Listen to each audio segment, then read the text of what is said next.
I felt like I needed to be proactive and find someone that would be able to help me. Life had basically stopped. I was alive, but I had no quality of life. I had been babysitting my grandkids. I couldn't babysit them anymore. I had been walking for exercise. I could not anymore. And so I belonged to this Tracheobronchomalacia group, Facebook group, and one of my friends in that group had Dr. Richard Lazzaro as her surgeon. And she just raved about him. She couldn't say enough good things about it. And so I sent my records to him, and he called me on a Friday night, and we spoke for 20 minutes. He said, yeah, let's bring you to the East Coast and let's see what we can do. Tracheomalacia, which is what Cathy had, it's really like breathing through a straw.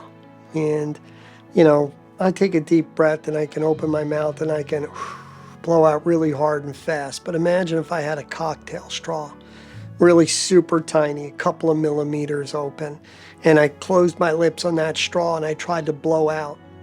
Very hard to do. I could get the air in, I could not get the air out, no matter what I did. So I actually had to bring a BiPAP with me in a child's suitcase. And it went with me everywhere I went so that I could rescue myself.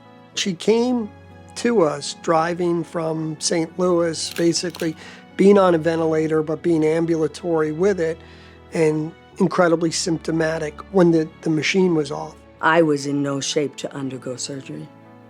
So we spent a number of days just optimizing me, getting me stable enough for a surgery.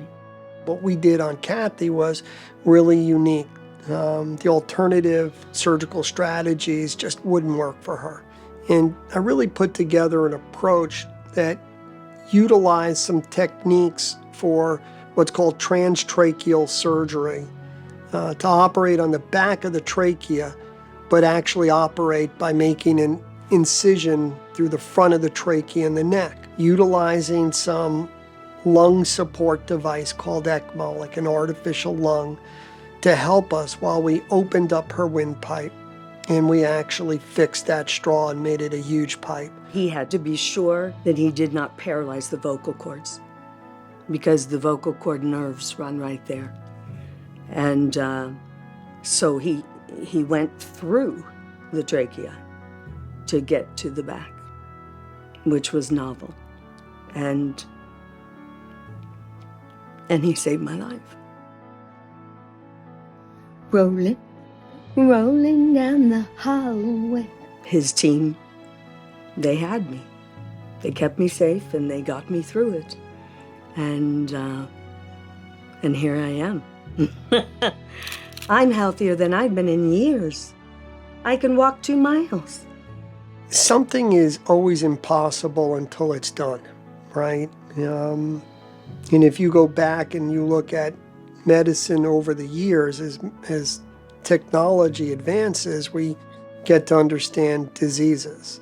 I mean, it's just, I don't know how you even put words to it. I